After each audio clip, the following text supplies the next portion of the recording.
बिस्मिल्लाहिर्रहमानिर्रहीम बिस्मिल्लाहिर्रहमानिर्रहीम। मैं हूँ राना शकील रहमान, प्रोग्राम अवामी मसाइल के साथ। मेरा आज का टॉपिक है फ्रस्ट्रेशन।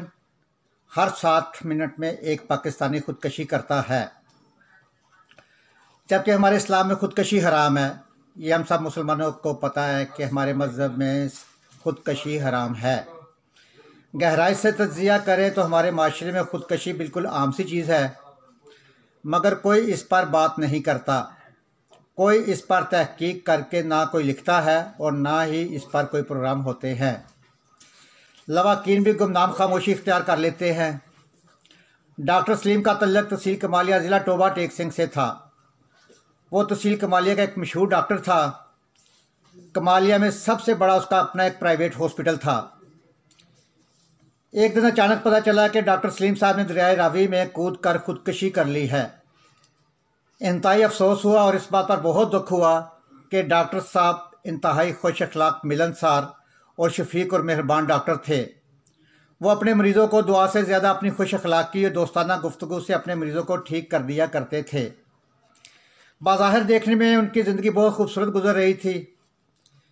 उनके नमाज जनाजा के बाद मैं उनके ड्राइवर को मिला। ड्राइवर ने बताया कि डॉक्टर साहब के साथ मैं चीचावतनी किसी मरीज़ को चेक करने गया हुआ था। कोई आधा पौना घंटा हम लोग चीचावतनी ठहरे हैं। चीचावतनी ठहरने के बाद वापसी कमालिया के लिए रवाना हुए हैं। तो जैसे ही हमने दरिया रावी क्रॉस किया है तो डॉक्टर साहब ने मुझे कहा है कि गाड़ी रोक लो। ड्राइवर कह रहा है कि मैंने गाड़ी रोक दी है। डॉक्टर साहब गाड़ी से उतरे और पुल की तरफ चलना शुरू कर दिया। डॉक्टर साहब ने जैसे ही डॉक्टर साहब पुल के दरमियान में पहुंचे हैं तो अचानक से डॉक्टर साहब ने दरिया के छलांग लगा दी। बार बार ड्राइवर कहता कि मैं भाग के गया हूँ। उस वक्त तक डॉक्टर साहब दरिया की लहरों में जा रहे थे। तो और वो आज तक डॉक्टर साहब की खुदकशी की वजह पता ही नहीं चल सकी। हर आदमी कुछ अर्सा तक मुख्तलिफ क्रास से राइयाँ करता रहा। लवाकीन ने गुमनाम खामोशी इख्तियार कर ली। अब इतना पढ़ा लिखा बंदा, स्पेशलिस्ट डॉक्टर, ये जानते हुए कि हमारे इस्लाम में खुदकशी हराम है, उस जैसी आदमी को क्या मजबूरी हो सकती है? ऐसा क्यों है? सिर्फ इसलिए कि हम अपने सिस्टम के मुश्किल हिस्सों को फेस नहीं करते।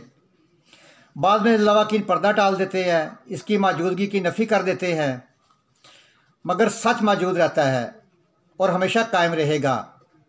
क्या आपको अंदाज़ा है कि पाकिस्तान में हर रोज़ कितने लोग अपनी जान खुद ख़त्म कर लेते हैं? जवाब तवक्को से बहुत ज़्यादा तल्ख है। इस मुल्क में रोज़ाना यानी 24 घंटों में 15 से 35 लोग खुदकशी करते हैं। हिसाब किया जाए तो हर घंटे में एक इंसान अपनी जान खुद ले लेता है। हमारे यहाँ खुदकशी को अक्सर छुपा लिया जाता है। लवाकीन शर्म महसूस करते हैं कि लोगों को क्या बताएंगे कि इनके अजीज़ ने खुदकशी की है, क्यों की है। लिहाजा ये तादाद दुगनी बल्कि तिगनी भी हो सकती है। WHO ने 2014 में एक रिपोर्ट शाया की थी कि इसमें खुदकशी करने वालों की तादाद सालाना 13,000 थी, यानी 1 लाख के हिसाब से 7.5 बनती है। 2018 में ये तादाद 5,500 यानी 5500 बताई गई, तकरीबन 3% बनती है। मगर माहिरीन का ख्याल है कि असल तादाद का किसी को भी इल्म नहीं। हतमी अदाद शुमार मौजूद ही नहीं है।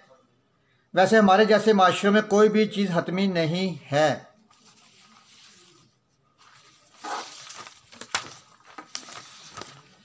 हम मुनाफिकत और मुबालगा राई से शराबुर लोग हैं।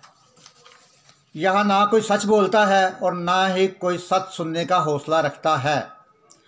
अगर आप किसी एक इंसाफ के लिए किसी एक के लिए खड़े होंगे तो दूसरा बुरा मनाएगा कि मेरा साथ नहीं दे रहा, उसका साथ दे रहा है। हालांकि साथ इंसाफ पर मबनी होता है कि अगर फैमिली में 2 फैमिलियों का झगड़ा हो तो जो हक पे होगा आपने हक वाले की बात करनी है, लेकिन दूसरा क्या सोचेगा कि आप उसकी साइड ले रहे हैं।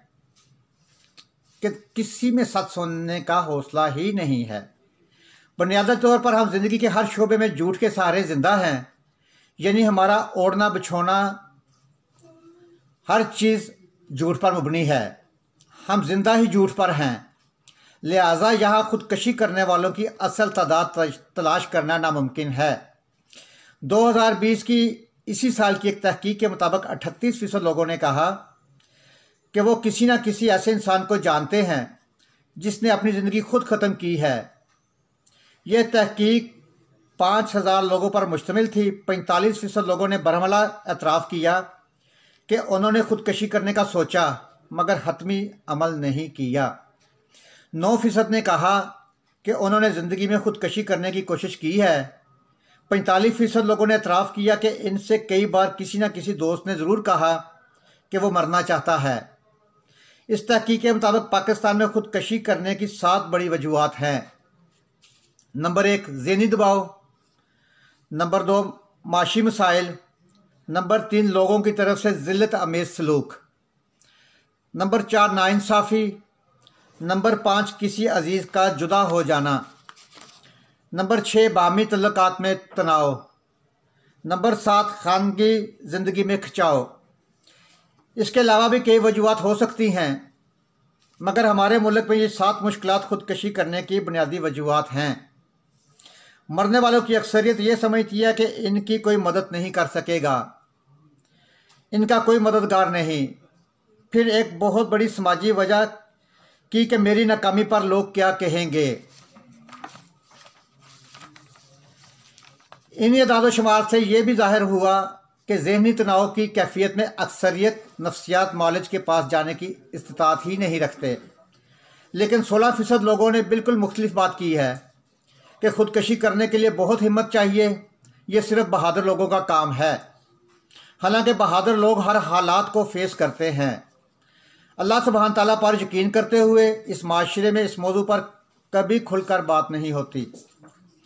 ہم گھنٹوں، ہفتوں، مہینوں بلکہ سالوں سیاستدانوں پر مکالمہ کرتے رہتے ہیں، کرپشن پر لامحدود بحث کرتے ہیں، کشمیر بنے گا پاکستان پر اپنا تن من دھن لگانے کے لیے لفظوں کی حد تک بے قرار دکھائی دیتے ہیں، ہر حکومت پر بے رحم تنقید کرنے میں مصروف رہتے ہیں۔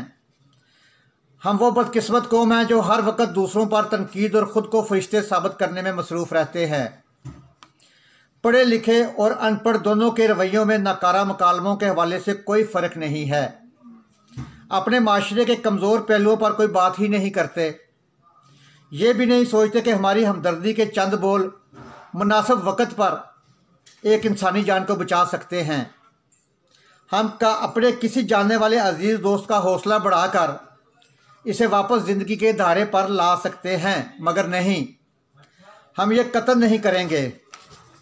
ہم انسانوں کی ایک عادت ہے، ہم پریشان آج ہونے کو ترجیح دیتے ہیں جبکہ جینا کل پر چھوڑ دیتے ہیں۔ ہم جانتے ہیں کہ پریشانی ملتوی نہیں ہو سکتی، بھلا کیا پتہ کل ہو نہ ہو۔ اپنے ایمان کو مضبوط کریں، اپنے خدا پر یقین رکھیں اور اچھی گفتگو کیجیے، زندگی آسان ہو جائے گی۔ اس پروگرام کے ساتھ اپنے میزبان رانا شکیل الرحمان کو اجازت دیں۔ اپنے گھر کا، محلے کا، اپنے شہر کا اور اپنے خوبصورت پیارے پاکستان کی صفائی کا خاص خیال رکھیں۔ صفائی نصف ایمان ہے۔ پاکستان زندہ باد، پائندہ باد۔ اللہ حافظ۔